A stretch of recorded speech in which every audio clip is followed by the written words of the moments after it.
આ જગ્યા દેખાય તે આપણે ખોડિયારમાંનો ગાળો કહેવાય છે ને જ્યાંની ઉપર એક જગ્યા છે તે 7 ગાળાની જગ્યા કહેવાય છે।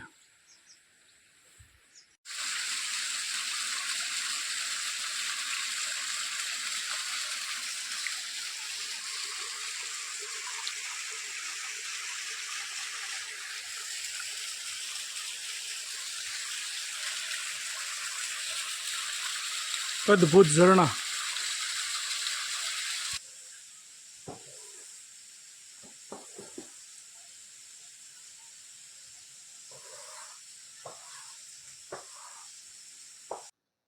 આ ગાળાવાળી ખોડિયારે કોઈ પણ વ્યક્તિ આવે છે એમની મનોકામના અહીંયા પૂર્ણ થાય છે। કુદરતી વાતાવરણ, કુદરતી સૌંદર્ય અહીંયા જોવા તમને બધું મળે છે અને ભાવના તમારી સાચી હોય તો દરેક તમારા કામ થાય છે જીવનના। સાચા દિલની ભાવનાથી આવો એટલે તમારું પરિપૂર્ણ દરેક કાર્ય પૂર્ણ થાય છે, એવી આસ્થાની જગ્યા છે। હેલો મિત્રો, હું છું સંજય રાજપૂત અને તમારું સ્વાગત છે સંજય રાજપૂત બ્લોગમાં।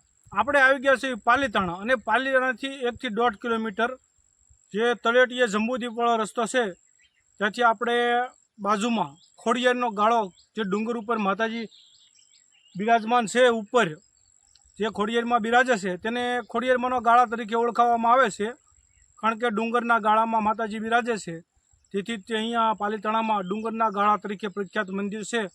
તો મિત્રો ચાલો, ઉપર પાણીના ઝરણા છે અને સાથે સાથે માતાજી ઉપર બેઠા છે, બિરાજમાન છે, તો ઉપર જાવી અને કુદરતી સૌંદર્યની સાથે સાથે માતાજીના પણ દર્શન કરીએ।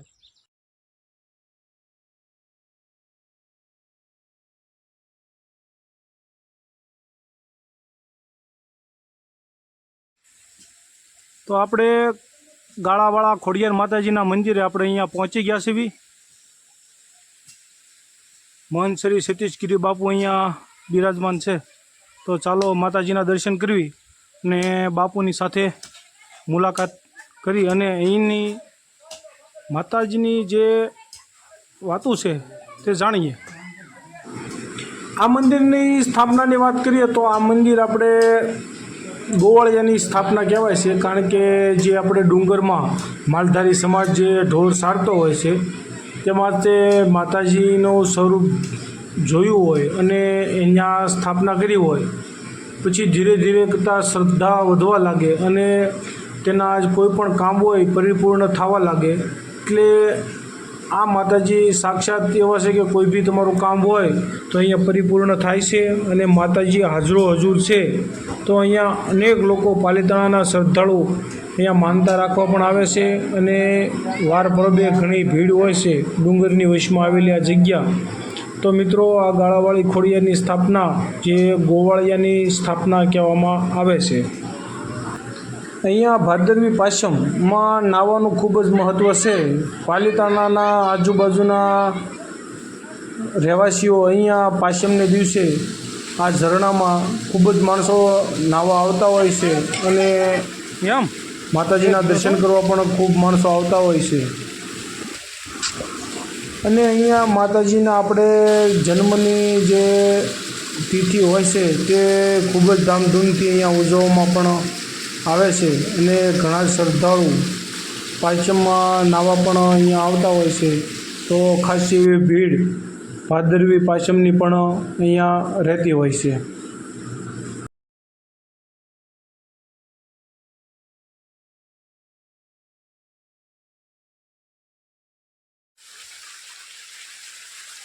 માતાજીને જગ્યાએ અદ્ભુત પાણીના ઝરણા સતત વહેતા જ રહે છે।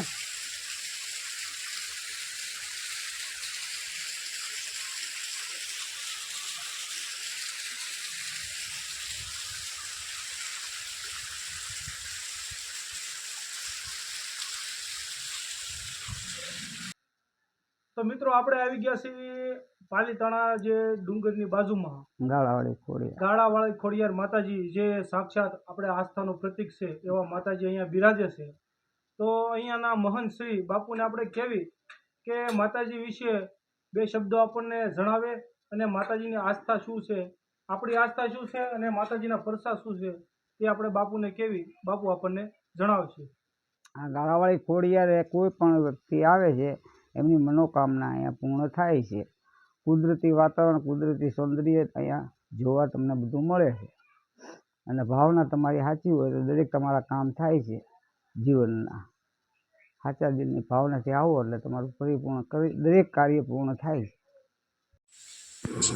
તો અહીંયા ધૂણાની સ્પેશિયલ ચા બાપુએ આપણે આટો બનાવી છે. બધા શ્રદ્ધાળુઓને અહીંયા બાપુ ચાની પણ પ્રસાદી આપતા હોય છે. તો મિત્રો અહીંયા આવવા માટે આપણે લોકેશન જોઈ તો પાલીતાણા બસ સ્ટેન્ડથી દૂર જે આપણે તળેટી ડુંગર, જે શેત્રુંજી ડુંગર છે તેની તળેટી આવી જવાનું. ત્યાંથી જંબુદ્વીપવાળા રસ્તે જઈ અને ફક્ત જંબુદ્વીપવાળા રસ્તેથી 1 થી 1.5 કિલોમીટરના અંતરે આ જગ્યા આવેલી છે. અને આની સડાન પણ હાવ બહુ ઊંચું નથી, તો ઠીક તમારે ગાડી ત્યાં સુધી પહોંચી જાય છે. આ પથ્થર ઉપર ચડી અને ઉપર રસ્તો છે, આવામાં જ જવાનું રહેશે ભાઈ બનો.